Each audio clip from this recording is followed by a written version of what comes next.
Hi there, welcome behind the scenes of the 3000 series of Love of Quilting. I'm Sara Gallegos and I am working with Colleen and Tauke today.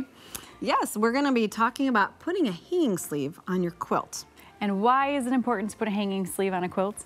Well, if you're going to be displaying a quilt, now a bed quilt wouldn't need a sleeve, but if you're going to display a quilt, you might want to put that hanging sleeve on there to take the stress off of maybe just 2 or 3 places when you're trying to hang it up, and it makes it hang more evenly.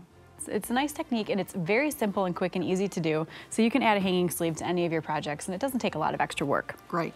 Now there are 2 different places and times while you're making your quilt, you make that decision.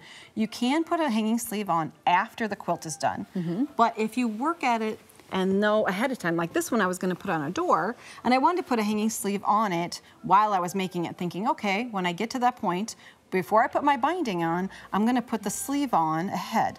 So what we're doing is using an 8.5 inch strip of fabric, and I'm going to hem both the short ends, so turn that twice, about 1/4 inch or so, and seam that so that the rod or whatever you put through it doesn't get hung up on that edge. And the width of your strip is just a little bit narrower finished than the quilt itself, right? What's Correct. How do you do that? It's usually just a little bit in, depending on how it's being hung or where it's going to be used. That kind of determines how wide to make your sleeve. I went all the way to the edge here because you might have a decorative rod that you maybe have finials on the ends, and you want that the rod to be all the way through. There are other times where your hanging mechanism might be in the middle of the quilt, so the sleeve might not be as long. So think about that when you decide on the length of your hanging sleeve. Exactly.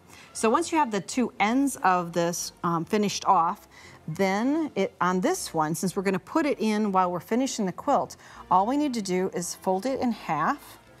And wrong sides together. Yep, wrong sides together, and press along here.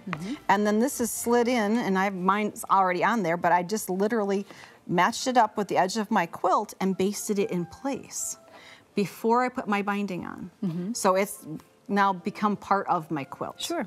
So then when I go ahead and put my binding on this side, the sleeve is out of the way to the back side, and when I go to wrap my binding around the back, I can finish that edge. So you're literally killing 2 birds with 1 stone. Yeah. Attaching the hanging sleeve and the binding all in one step. Exactly. Why do hand stitching cross there twice? Right. I'm not going to do it. I don't have that much time. I have enough time to go along the bottom edge. Now, if your rod is a wider piece that's going to go through here, you may want to pull this back a little bit, give it a little room for the mechanism to go through there, and then hand stitch all along here, hidden stitch. And so your pocket would be in place. Now, if you got done and you went, oh, I forgot to put it in, now what do? I want to put one on there anyway. We're going to use the same theory, but just a little bit differently.